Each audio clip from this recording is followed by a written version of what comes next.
شروع کرتا ہوں اللہ کے ببرکت نام سے جو بڑا مہربان اور نہایت رحم کرنے والا ہے۔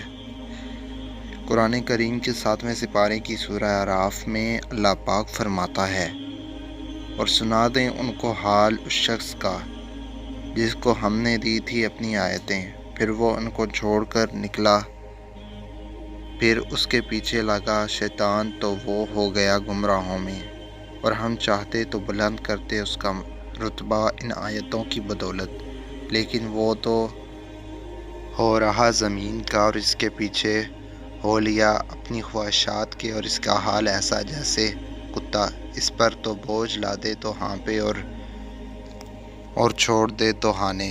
یہ مثال ہے ان لوگوں کی جنہوں نے جھٹلایا ہماری آیتوں کو، سو بیان کر یہ احوال تاکہ وہ دھیان کریں۔ اس آیت میں اللہ پاک نے نبی آخر الزماں حضرت محمد صلی اللہ علیہ وآلہ وسلم کو حکم دیا ہے کہ آپ یہودیوں کو اس شخص کا قصہ سنائیں جسے ہم نے اپنی نشانیاں دیں، لیکن پھر بھی وہ شیطان کے پیچھے لگ کر گمراہ ہو گیا۔ اس آیت کی تفسیر میں نامور مفسرین جن میں علامہ ابن جریر، علامہ ابن کثیر، امام شوکانی نے تفسیر فتح القدیر اور تفسیر مدارک تنزیل میں ابو براق عبداللہ النفسی نے حضرت عبداللہ بن عباس سے ایک معتبر روایت پیش کی ہے، جس کے مطابق ایک بہت بڑا عالم ملک شام میں بیت المقدس کے قریب کنعان میں رہا کرتا تھا۔ وہ اسرائیلی عالم اور اس قدر پرہیزگار تھا کہ اسے اللہ کی کتابوں اور آیتوں کا بہت علم حاصل تھا۔ اس پر اللہ پاک کا خاص کرم تھا، یہ اسم اعظم جانتا تھا اور کنعان بھر میں مشہور تھا کہ اس کی دعا کبھی رائگاں نہیں گئی، یعنی جو بھی دعائیں وہ اللہ پاک سے مانگتا وہ ضرور پوری ہوتی تھیں۔ اللہ پاک کی اسی فضل و کرم اور علم کی بدولت اس کا خاص مقام حاصل تھا۔ اس کا نام بلعم بن باورہ تھا اور قوم عمالقہ سے اس کا تعلق تھا، جسے قرآن میں جابرین کہا گیا ہے۔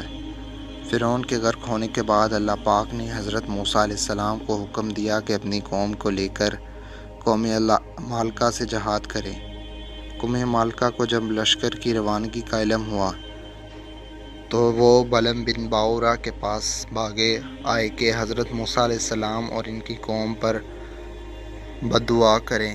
چونکہ بلعم بن باورہ ایک عالم تھا اور اللہ پاک کی نشانیاں اور آیات کو جانتا تھا، اس لیے کہنے لگا، وہ تو اللہ کے نبی ہیں اور فرشتے ان کے ساتھ ہیں، میں ان کے خلاف بد دعا نہیں کر سکتا۔ مگر جب قوم نے بہت اصرار کیا تو بلعم بن باورہ کہنے لگا کہ ٹھیک ہے، میں استخارہ کر کے اپنے رب کی مرضی جان لوں۔ استخارے کے بعد اس نے اپنی قوم کو طلب کیا اور انہیں بتایا کہ مجھے بد دعا کرنے سے منع کر دیا گیا ہے۔ اس وقت جابرین نے ایک بہت بڑا تحفہ بلعم کو پیش کیا، لیکن اس نے قبول نہ کیا۔ اس کے بعد جابرین کا اصرار بہت زیادہ بڑھ گیا۔ بعض روایات میں ہے کہ قوم نے اس کی بیوی کو بہت زیادہ مال و دولت اور لڑکے پیش کیا، جس پر اس نے اپنے شوہر بلعم بن باورہ کو اس بات پر تیار کر لیا کہ وہ حضرت موسیٰ علیہ السلام اور ان کی قوم پر بد دعا کرے گا۔ بلعم بن باورہ نے حضرت موسیٰ علیہ السلام اور بنی اسرائیل کے لیے بد دعا کرنی شروع کر دی۔ اس وقت قدرت الہیہ کا عجب کرشمہ ظاہر ہوا۔ وہ کلمات بد دعا جو موسیٰ علیہ السلام کی قوم کے لیے کہنا چاہتا تھا، اس کی زبان سے وہ الفاظ بد دعا قوم جابرین کے لیے نکلے۔ جابرین چلا اٹھا کہ تم تو ہمارے لیے بد دعا کر رہے ہو۔ بلعم نے جواب دیا، یہ میرے اختیار میں نہیں ہے، میری زبان اس کے خلاف پر قادر نہیں۔ نتیجہ یہ ہوا کہ اس قوم پر تباہی آئی اور بلعم کو یہ سزا ملی کہ اس کی زبان لٹک کر سینے پر آ گئی۔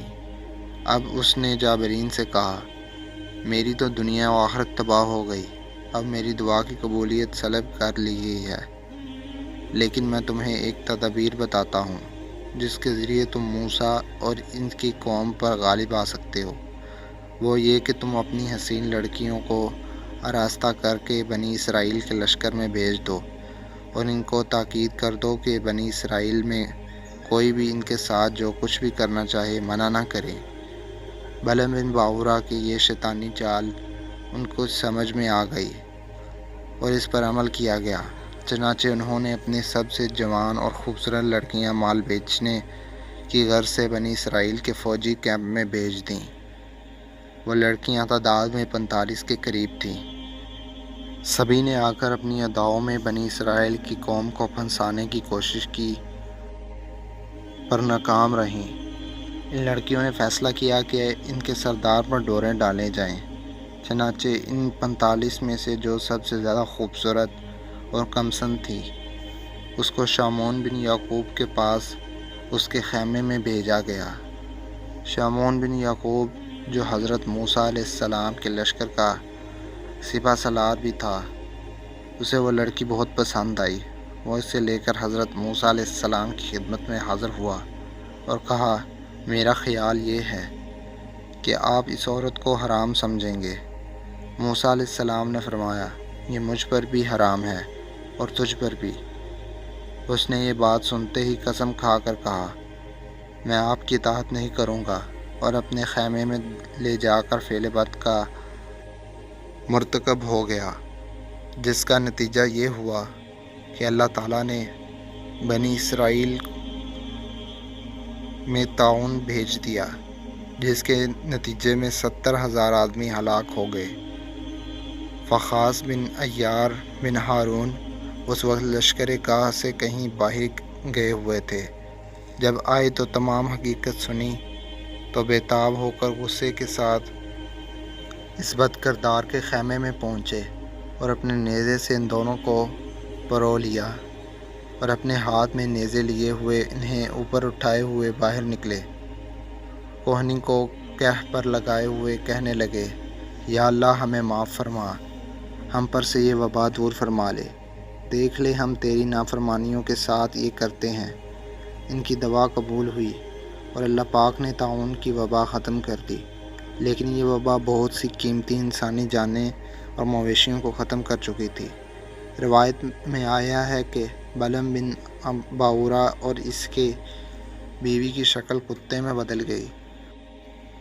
روایت میں آیا ہے کہ بلعم بن باورا اور اس کی بیوی کی شکل کتے میں بدل گئی اور وہ ساری عمر لوگوں پر بھونکتے رہے، اور ایک دن انہی کی قوم نے ان دونوں کو پتھر مار مار کر ہلاک کر دیا۔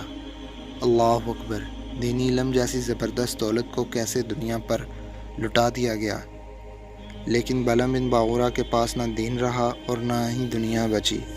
علم و ہدایت کو چھوڑ کر خواہشات نفس کے پیچھے بھاگنے والوں کا انجام انتہائی عبرتناک ہی ہوتا ہے۔